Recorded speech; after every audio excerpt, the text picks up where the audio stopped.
That's just kind of hard. That's hard to swallow, man.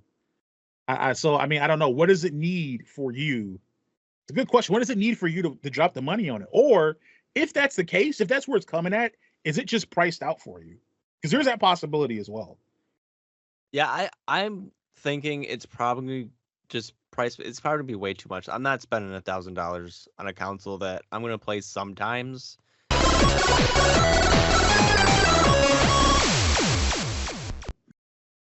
Hello and welcome to level 131 of the Thoughts and Players podcast, the gaming podcast with both takes and no strings attached. I am Jeremy here with my compadre, David. What up? David, how have things been going? Going all right. Had a good dinner. I went shopping the other day and I got what I thought was the chicken where you usually get, but it was not. It was actually like chicken tenderloins instead of chicken breasts. We made them anyways. It was still really good. Well, I mean, from my understanding, the tenderloin is just a smaller sliver or portion of the chicken breast meat. Am I correct in that, or is there? I would believe that. Yeah. Okay. Yeah. Sometimes sometimes the way they're packed is a little deceptive. They kind of glom together. They look like a chicken breast. You're like, what? And you get a chicken tender. Okay. He's like, yeah.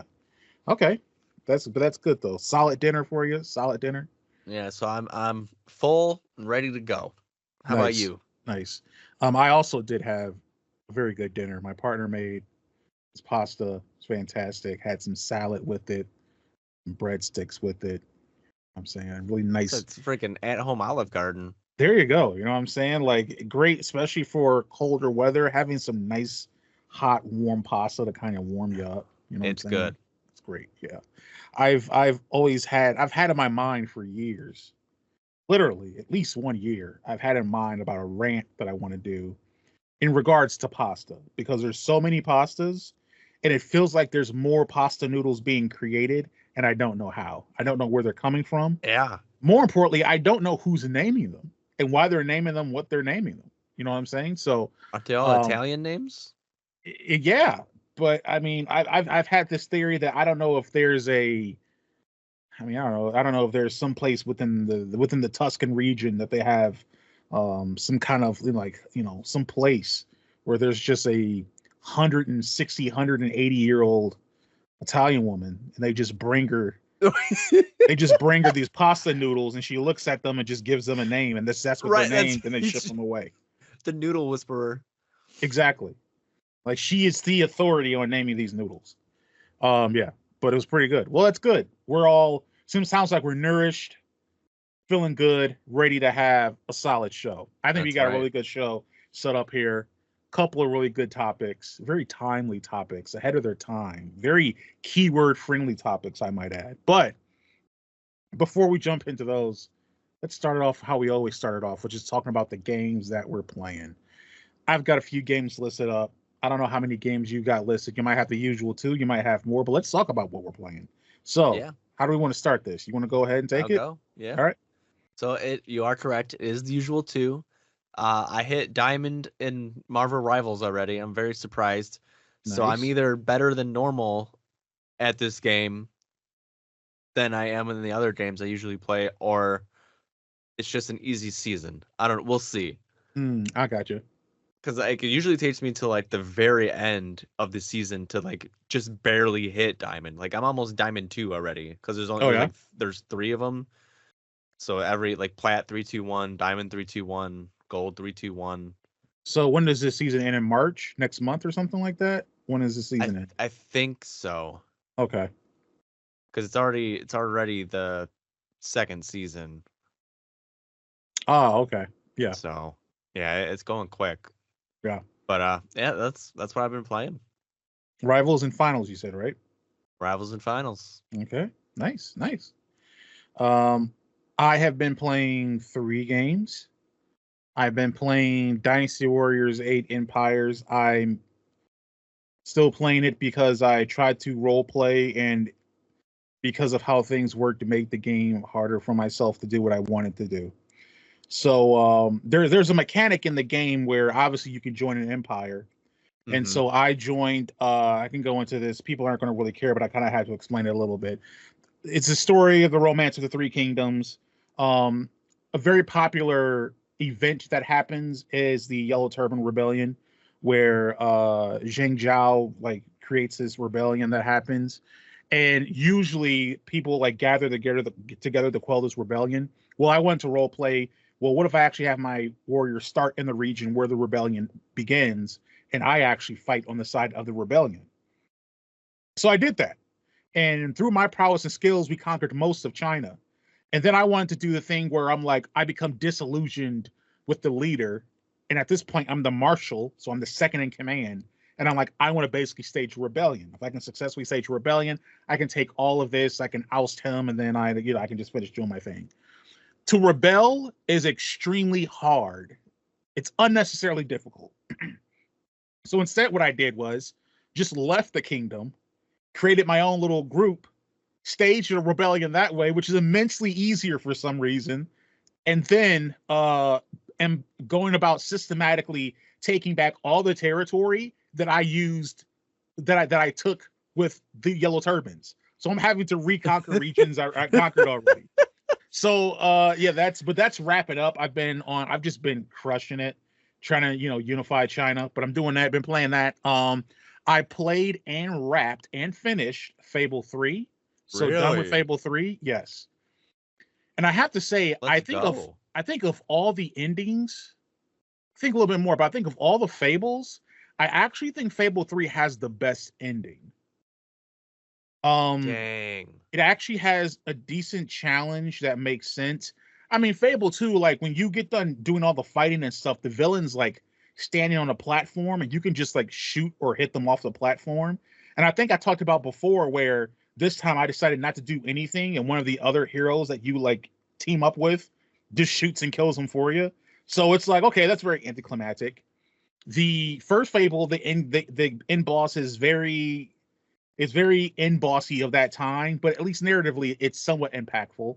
But Fable 3 was kind of the most interesting because there's a lead up to it where you're king and or queen, and there's different quests and different stuff like that. So it feels rushed. Fable 3 feels rushed. I forgot how rushed that game actually feels towards the end in the end game. But I would say that the finale is probably the best of those three games, which was enlightening. So I wrapped up Fable, and Yeah, that's because I wrapped up surprising. Fable, I was able to start. I was able to jump into the latest Sniper Elite just came out. Sniper Elite Resistance came out, I think, last month. The plan is to do a review on it. I've been playing. I've put a few hours into it, and I think it's about an 8 to 10 hour game. So I'm about a third Right of the up your way alley. through it right now. Yeah. I've played.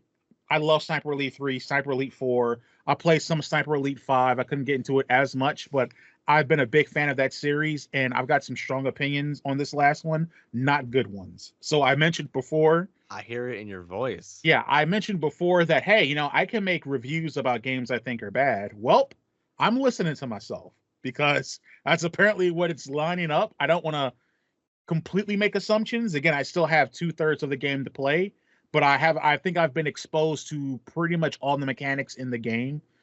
And there's just general gameplay issues with it that I'm having. Yeah, but working on that, gonna have I plan on having that again. It's not a long game. I plan on having that wrapped up pretty quick here. Right. So yeah, but that's what I've been playing. Finish Fable, about to finish my playthrough of Dynasty Warriors Empire 8, and I'm right now in the middle of Sniper Elite Resistance.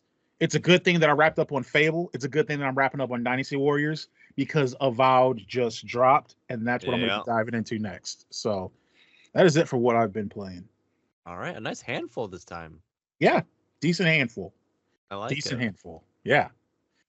All righty. Well, what we're playing is out of the way.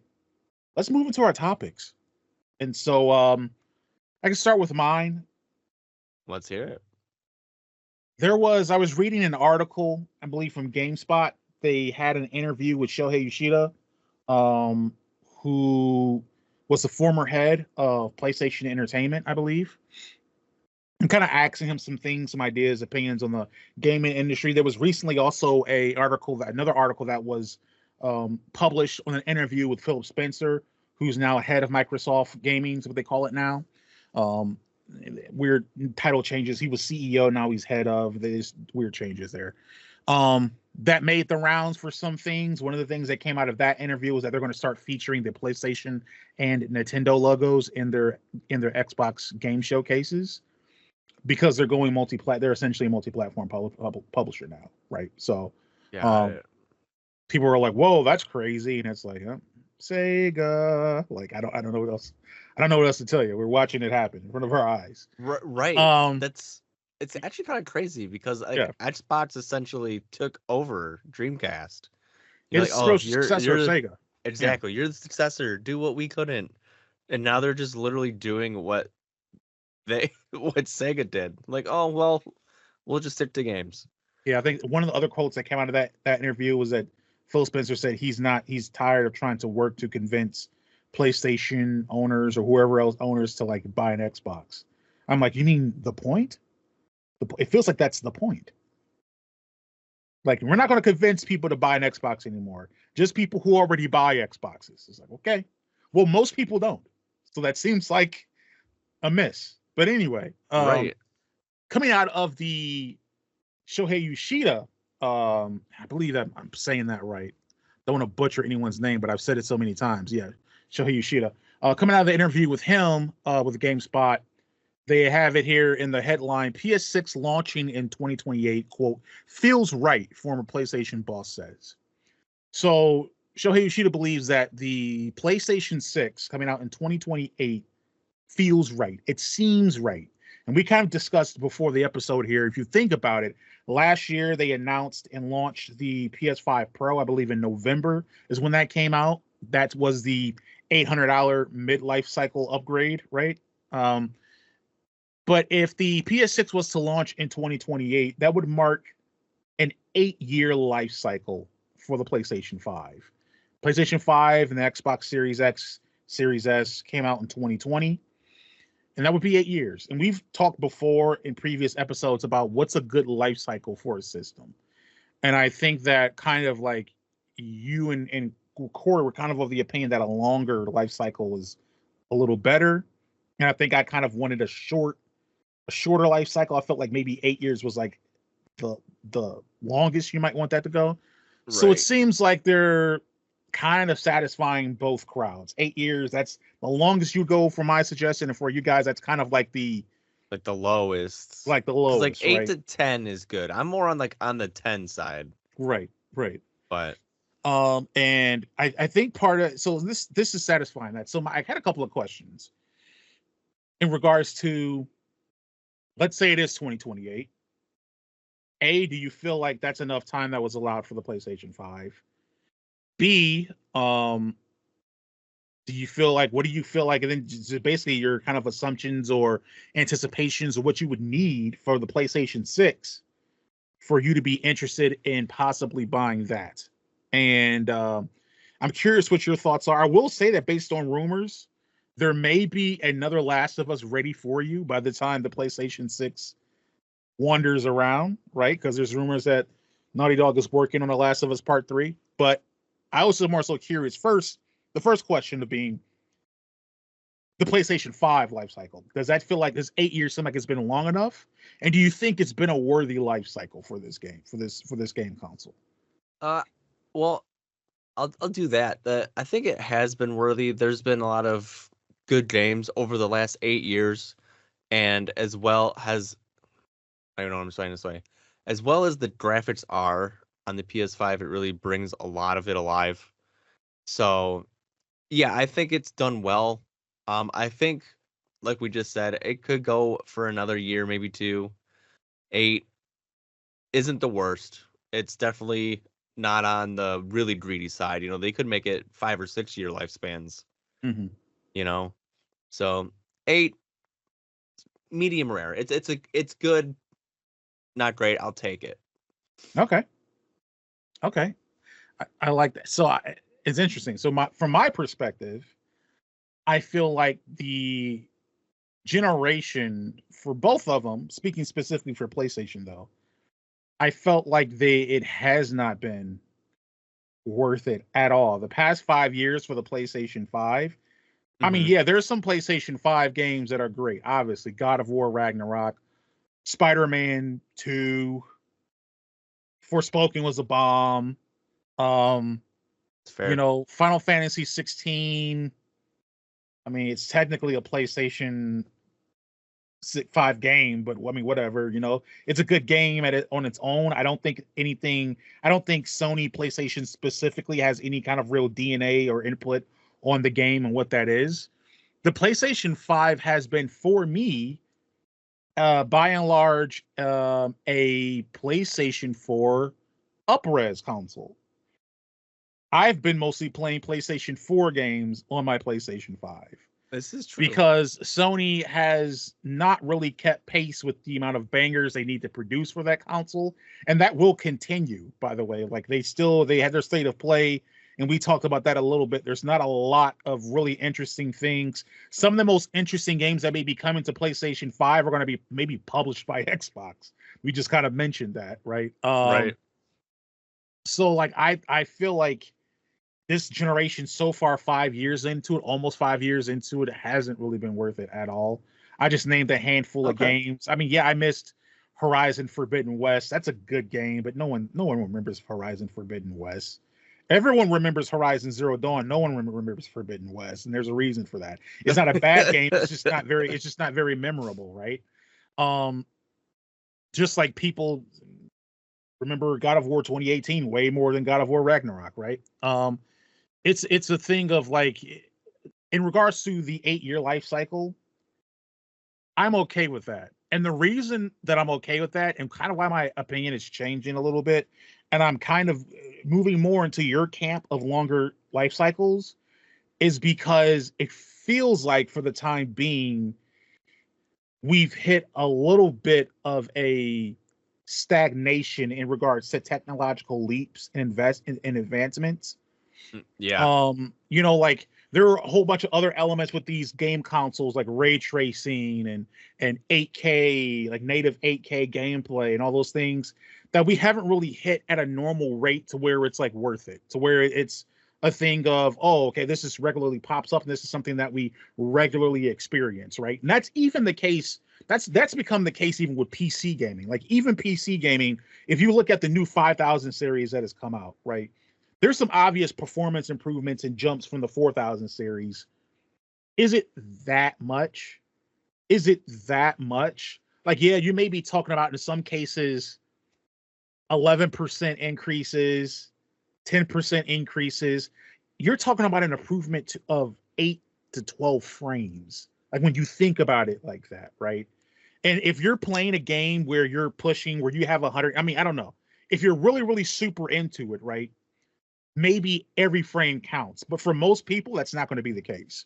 If you're playing on a monitor that has 165 hertz, and you already have a 4070, and the settings and everything you're already pushing close to that, are you therefore willing to pay an additional however many hundreds of dollars to get those extra 8 to 10 frames? It just doesn't really seem worth it. Not really, no. And it's kind of like the same thing here, where it's like, unless it's the games that are moving us to these new gens, and it hasn't been.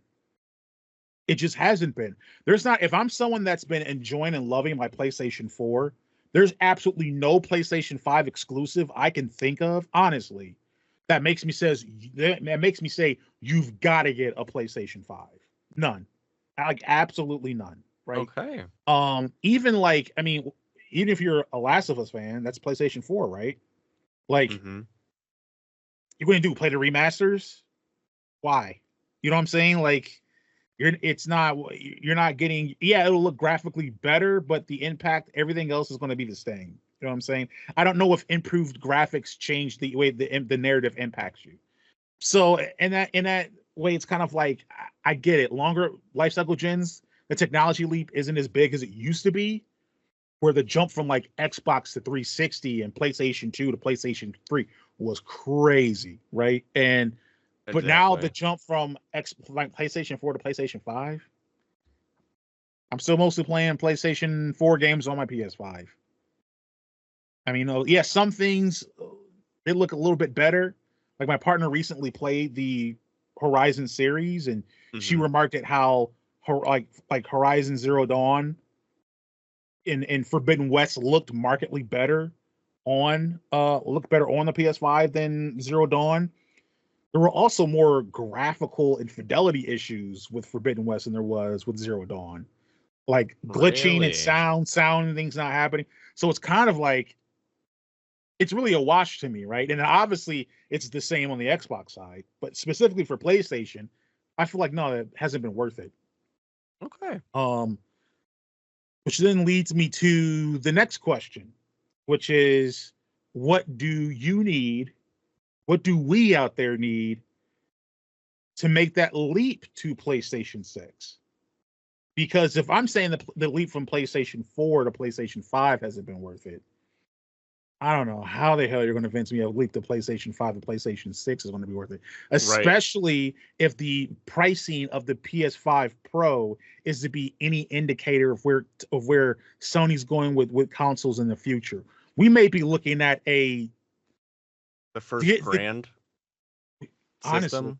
to get set up with the system and a couple of controllers, maybe a chart, maybe I don't mean PlayStation's pretty good with having no built-in rechargeable controllers for their consoles. Right. Xbox, take note, please, eventually. Please. Hello? Yeah, but like, yeah, honestly, and I think I'm thinking about that to get set up with a game, a couple of first-party games. You're talking $70 a pop. You could be looking at the first instance where it's one console, two games, $1,000 out the door. You know what I'm saying? Like Yeah, that's that's a rough. possibility. It's rough, man. And we're talking we're talking about 3 years from now. Could the economy be better 3 years from now? Yeah, maybe. Could also be worse. And so that's just kind of hard. That's hard to swallow, man. So I mean, I don't know. What does it need for you? It's a good question. What does it need for you to drop the money on it? Or if that's the case, if that's where it's coming at, is it just priced out for you? Because there's that possibility as well. Yeah, I'm thinking it's probably just price. It's probably gonna be way too much. I'm not spending $1,000 on a console that I'm gonna play sometimes. I know Mm, I'm still gonna be playing on my PC for mostly everything. yeah, It's just a better experience, you know. yeah, But I mean, say the higher end one, since they'll probably come out with two versions like they did with this one, is right. $600, right? And what really gets me is the hard drive space, like off the rip. Like I understand you can get the external hard drives, yada yada. I don't really want to do that. Mm-hmm, That I can do that with a computer. mm-hmm. Just give me the high end one with like I don't know, 2 TB, 3 TB, so that way I can have like 8 or 9 or 10 games on there and not have to get rid of this one to add this one and go back and forth with it. Yeah, And then I guess, just 60 frames is like minimum for every game. That's what was promised for Xbox, and I'm still right, not sure if it's even there yet. right. There's more times than not we're still getting games that are coming out at least released at 30 frames. And a lot of times, like even more now, I feel like than before, like they're coming out 30 frames locked. Like it's not a matter of like this will be able to hit consistently 30 frames or 30 to 40-ish frames. It's usually like we're locking it at 30 frames in order to keep consistent performance. And then the games crash all the time anyway. Yeah. Yeah. So Um those would be a good start. yeah. It's weird. I was watching some video on something like there was something about like how it's weird like everything keeps getting more expensive but worse in quality. Like Hmm. across the board. Yeah. And games are another thing like that. I am leaning on the side with you of if this comes out and this is a $700 game or $700 console with just one controller, and they do some stupid crap with it like they're doing now, where the stand is sold separately, derp. And then a solid game that comes out with it is $70, and you want a couple of games. That's 140 on top of seven. That's $840. You're pricing me out, man. You are pricing me out, and it's not. And even if it's even if it's not a matter of affordability per se, it's a matter of value. Like I don't want to pay that for that. This experience Right. isn't worth that, Exactly. you No. know? And it's the idea of I've been in a fortunate position where I've been able to eventually acquire the consoles throughout current life cycles, right? So like I didn't get all of them day one or all of them at the same time, but I was eventually at one point able to have an Xbox One and a PlayStation 4. Been able to at one point have an Xbox Series X and a PlayStation 5, right? Right. So that just doesn't become an option at all. Like it just doesn't. If I'm going console gaming, I'm sticking with one. And I mean, if that's a decision that has to be made, we got to see what Xbox does. Because as I say that, if you're telling me you have to pick one console to actually play, it probably would be a PlayStation. And the reason I say that is because Xbox is publishing their games on PlayStation, so there's no real impetus to have an Xbox. Right. That just kind of emphasizes your stance on this. Like you would rather play PlayStation, and you're still not going to get one.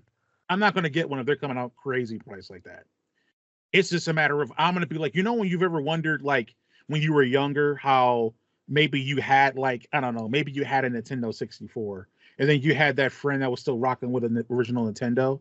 And you're like, why haven't you got, I'm going to be the friend that's rocking an original Nintendo. Well, everyone else is buying up PlayStation 6s and Xbox Series 75s Evos or whatever they're doing. Whatever. Yeah. I'm going to be like, oh like yeah, that one. I'm still rocking my PlayStation 5 and my Xbox Series. I haven't moved on yet because what y'all playing, it's whatever. Then also for me, it's a matter of, well, hey, I got a PC. Eventually everything gonna come here anyway. Yeah. So I'd rather just upgrade my graphics card because that also helps me with video editing and anything else I'm doing and my work, in addition to be able to play games. So yeah, that's what I was saying before. We were kind of talking about before, like consoles are going to price themselves too close to PC, and then there's even less of a ROI on consoles. And so one thing that the PlayStation 6 would need for me is to stay reasonably priced. And like I said, when the PlayStation 5 Pro is coming out at $700 and then another 40 or whatever it was for like the stand, that's already making me think like, I don't know. The other thing that the PlayStation 6 would need is something else you also said. Don't be coming out here like they did with the PlayStation 5 base 680 gigabytes when you get done with the partitioning and crap like that. What kind of dumb stuff is that? You need to come out with at least, you said 2 terabytes. That feels about right? At least one. Give me, if it's partitioning, if it ends up being 1.7 or 1.8, okay, but give me a 2 terabyte ish type of drive. Like I need that. You mentioned like it needs to be able to perform at 60 frames minimum. That needs to be the standard. That's been the standard on PC for a decade plus, and it needs to be the standard on console. Finally, you tease these freaking ripoffs of consoles. They were supposed to be 60 frames per second. The PlayStation 5 and the Xbox Series X, they were supposed to be 60 frames standard, and they aren't. Right? Part of that is on the consoles. A big part of that is on the developers. That needs to be part of your rating system when they submit these games to get gold and whatever else. That needs to be, you need to be able to hit 60 frames on release, because now they just come in and backpatch it. And all of a sudden I've got Ubisoft sending updates that, hey, Far Cry New Dawn, it now runs at 4K 60 frames. It's like, this game came out 7 years ago and everyone hated it. Why is this happening right now? What's going on? Yeah. So like that needs to definitely be the case with that. And yeah, for the PlayStation 6, I'm gonna go back to something. The games need to be there. The games just aren't there for the PlayStation 5. The games need to be there for the PlayStation 6. They need to be there. That's the most important to me. That's the most important part. I'm not moving from a PlayStation 5 at all until I see the games. And that needs to happen. Another thing that hasn't happened this gen, which happened in other gens, was that we also got, I talked about like the pro variants, right? The more beefy. We also usually would get smaller cost effective variants. And that hasn't happened like yet. The Slims, right? Like the Slims, right? We get an Xbox One S. We'd get a PlayStation 3 Slim or a PS4 Slim. And we haven't got those. At least I don't think we have for this gen. we've gotten the costier, at least on the PlayStation side, the Pro variant, and I know that Xbox has come out with like variants with higher hard drives, a 2 terabyte Xbox Series Hmm. X and a 1 terabyte Series S, right? But I don't see the smaller, cheaper variants that knock 50, 75, 100 bucks off where people can get into them. It may not be cost effective, but then again, that leads to more than likely just going to be a price out of getting it. But I would say that for me, the number one is the games. That's for sure. There's no great games. I'm just going to stick with my PS5 and play more PlayStation 4 games. Yeah, why I'm just not? why not? You're gonna have I'm a not. better time. I'm not gonna buy a PlayStation 6 to play PlayStation 4 games. You know what I'm saying? Like I'm just gonna play the PS5 games, PS5 and PS4 games on that. Yeah, saves you time, saves you money. Yeah, yeah. It's a better option. Um, yeah. Everyone, let us know what you're thinking about that PlayStation 6. Let's say it retails for 700. Let's say it does the same as the PS5 Pro. What's your thoughts? Are you getting it or not? What do you need to see from Sony? What do you need to have in order to entertain buying a PlayStation 6? Or are you just going to buy it anyway because you're, I don't know, Sony fanboy, a bootlicker, and you don't critically think? If that's something that you do, hey, let us know. You know what I'm saying? No judge. I understand everything I just said sounds like I'm judging you. No judgment. You understand what I'm saying? Just let us know what you're thinking. But yeah, that's it for my topic. Okay. Let's go to mine then. Yeah, So it's still, technically the beginning of the year, it and is. I was, thinking what games you're looking forward to for Mm, this year. yes, If they don't get canceled or pushed off for 8 other million different reasons they don't show up this year. right. Yes. So I had to think critically because if you had asked me this 2 weeks ago, all the games that I would have said have come out now. So I had to think a little Dang. harder. But I got them. So Okay, good. the first one is the reboot of a series I just completed, and that is the reboot of Fable. I am after replaying the series recently, thinking back, looking at some new stuff they've showed. I was a little leery on it. I'm actually just kind of excited to return to that world, that weird British humor that kind of dazzles us in the Fable IP, in the Fable franchise, the aspects of being a hero and different things like that. I'm really looking forward to how they imagine that world and what it turns out, what it comes out to be. I'm very much hoping that Fable kind of is reborn as a solid RPG franchise that Xbox will, I guess, eventually put on PlayStation. But uh but yeah, that's one that I'm looking forward to this year. I'm pretty excited about it. I see. I knew that would be on your list, Yeah. and I just didn't know it was gonna be this soon. I didn't see the Fable on the list that I was looking at, so it's really cool that it's this close because I've heard Yes. about it for years. Yes, I know, right? It was there was talks of reboots for years, and then it got canceled, and then they were doing some other stuff. They came out with Fable Legends, which was like a weird kind of evolved variant of the Fable world, and they kiboshed that because it was a bad idea. And now yeah, now Fable's coming back. So I'm looking forward to seeing what they do with it. Heck yeah, man, that's awesome. Yeah. Um, One of mine is Split Fiction. So this is from the creators that made It Takes Two. It's Yeah. another one of their two-sided, helping each other kind of games. Hmm. Uh, it's been a while since I watched the trailer, so I don't remember a lot of it, but I do remember one part. It says that you find like these dragon eggs and like they hatch and you raise them and you ended up being able to fly them when they're older and like stuff like that. So in the people in the game like look like more realistic now, Oh yeah. so it's not very cartoony. So it's the same kind of game, but it's a whole new world. So I can only imagine what the story's going to be. So I'm excited for that one. Yeah, well, you got like you mentioned, like It Takes Two, and they did A Way Out, and they've kind of like cemented themselves as creating like really great two player couch co-op experiences. So yeah, Yeah, I'm looking it's forward rare to it. these days. I know, right? It's yeah, a lot of it's yeah, it's not co-op's not at least like couch co-op, definitely not as big as it used to be. So yeah, I'm looking forward to that. because I feel like that's a space that still needs to be preserved in some way, shape, or form. And if you can own that space by just being the one that consistently creates great games for it, then you got it. You got your You're little going to home. get sales. Exactly. Yeah.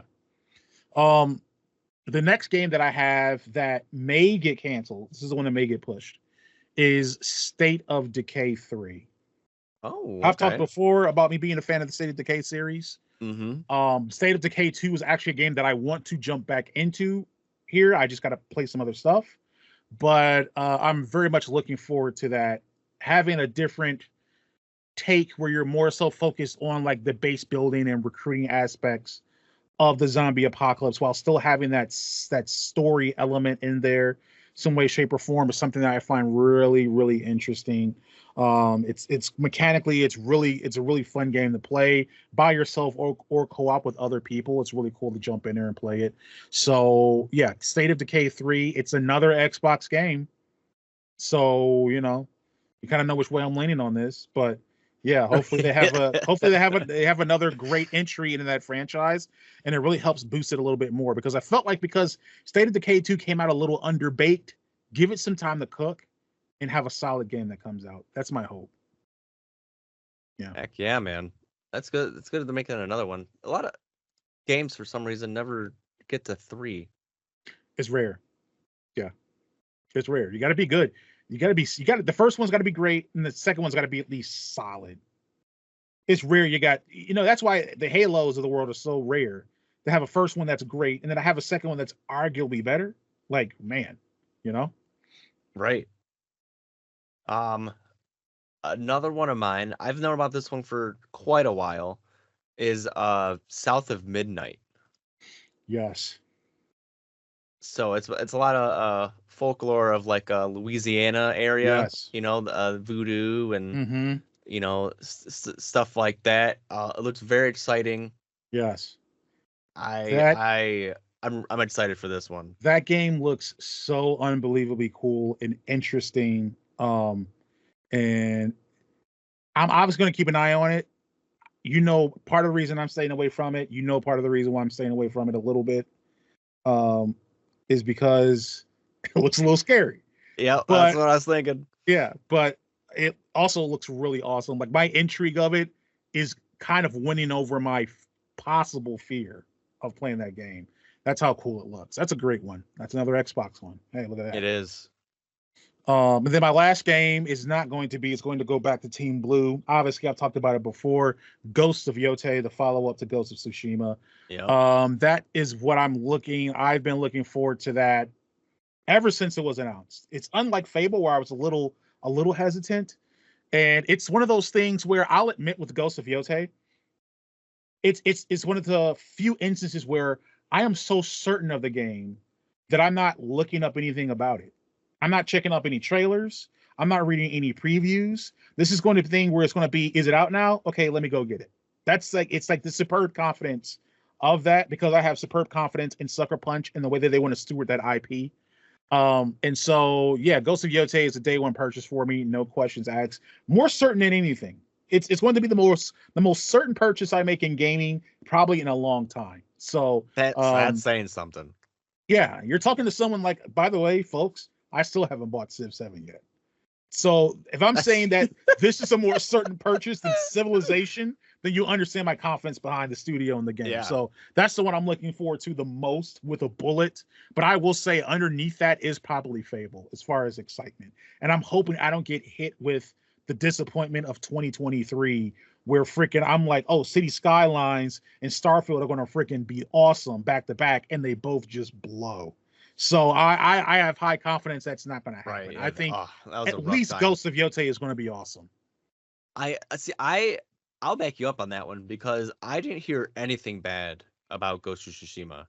Yeah. It was just nothing but like beauty and like just awesome story and just all everything. Yeah, the only bad thing you hear is like, the weird kind of like game journalism narrative things of like, oh, Ghost of Tsushima is a Japanese story, but it's not being told by a Japanese studio. And it's like, what? Like, but besides that, it's like nobody else, especially of Japanese descent, seem to be making an issue with that, white person Right. that writes for a magazine.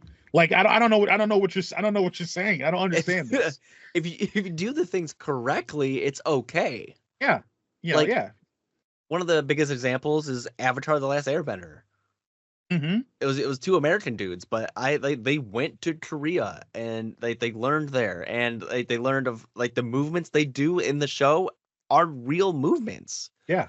Like, they took the love and dedication of it and mixed it all together, and we have this amazing series. Right. And no one gets upset about it. Right. Even So, if yeah, and the movie bombed in every way. The movie was directed by an Asian American. If you want to be that identity, whatever with it, you know what I'm saying? It's kind of weird. I shunned that director from my viewing pleasure. Man, This is the last movie I've ever seen. But if you like good bad movies, make sure you watch The Happening. It's great. Yeah, but yeah, Ghost of Yotei for sure. Yeah. That's number one with a bullet for me. All right. My last one. I saw the name on the list as I was going through it. I said, this seems interesting. It's called Dollhouse Behind the Broken Mirror. Okay, this sounds scary. Is it scary? It is a scary game. So you're in the broken mind of Eliza Demore. So she was a once celebrated singer, and you're now trapped in a labyrinth of her own forgotten memories. And with the help of new medicine, will you be able to piece together the mystery of your past? So obviously, you're in the trailer. You're like in this house, and there's a bunch of like dolls, and like almost like a wood mannequin. Okay. Yeah. And they all have like doll faces. I guess the most easiest example is, do you know Doll Face and Twisted Metal? Yeah. Kind of like that. Okay. Her face. So I'm glad I clicked on it. It looks great. I don't remember when it said it was gonna come out, what month it was, but looks good. That's my third one. Okay. Now, see, this reminds me of, and I'm not saying it's a good game or a great game or whatever. This reminds me of The Medium in some ways, of where when you mentioned that kind of synopsis of the story, The Medium tries, though they fail, they try to, in some ways,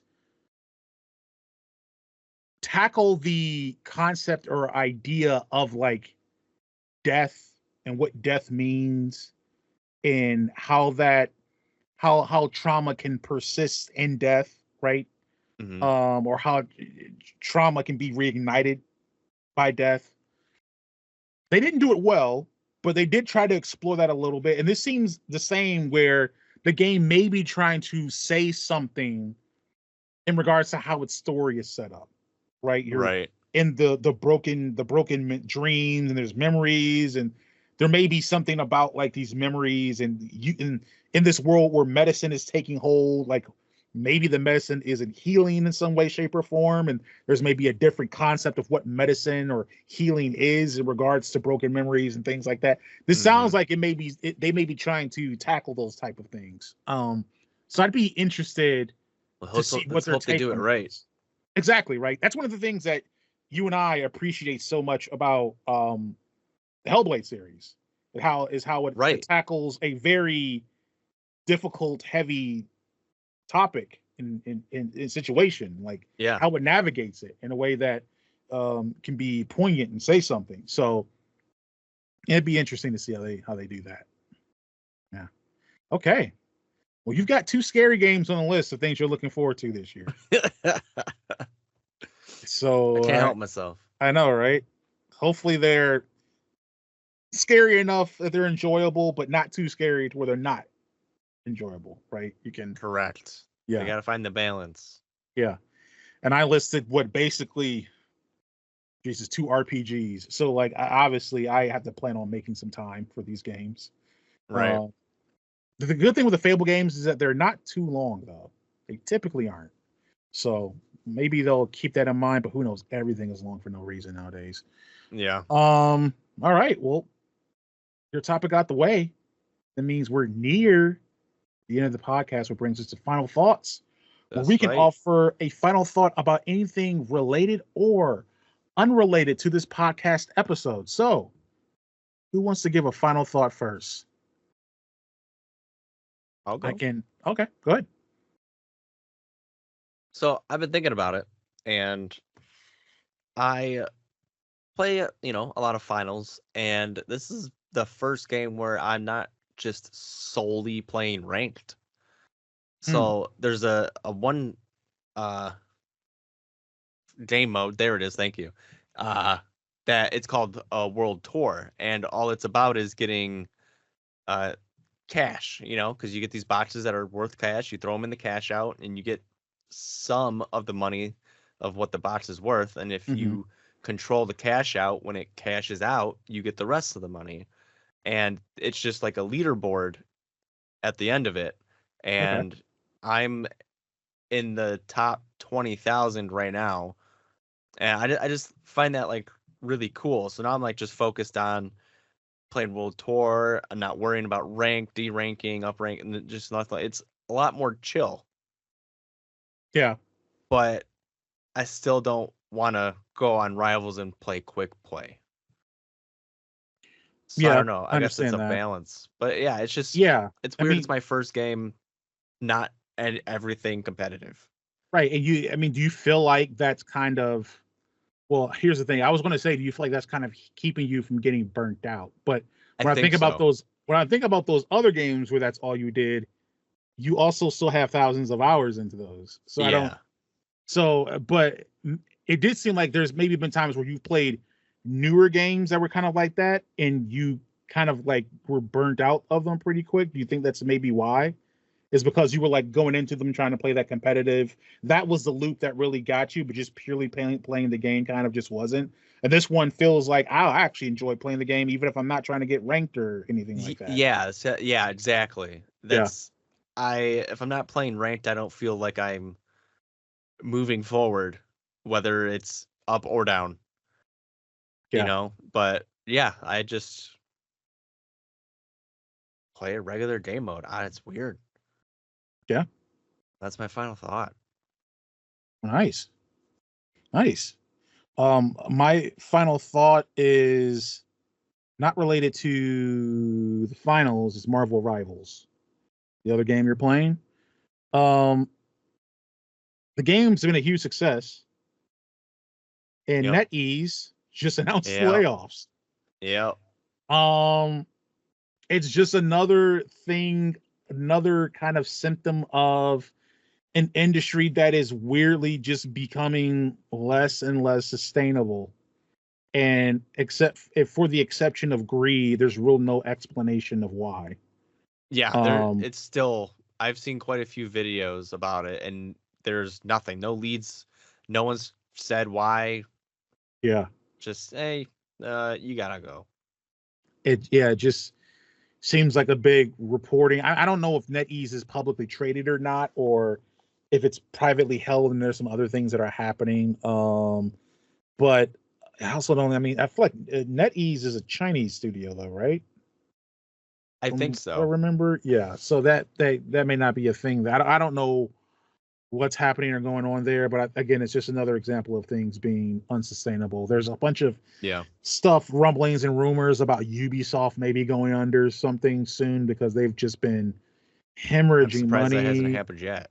Yeah, kind of. So I think they're really trying to keep it together for Assassin's Creed. It feels like Ubisoft's trying to hold it together for Assassin's Creed, which means that this game, which by all intents and purposes look like it won't hit, it needs to hit. It's the Because if make it or break. if it doesn't, I think Ubisoft is gone. It gets maybe absorbed by Embracer Group or whatever other like huge conglomerates that are out there, Yeah. you know, gobbling up these studios and companies. So, but yeah, that was unfortunate news to hear. But the devs getting laid off. I mean, there's been a bunch of layoffs happening in gaming, and it continues. So, Everywhere. yep. But yeah, that's my final thought. That's my final All thought. right. Nice.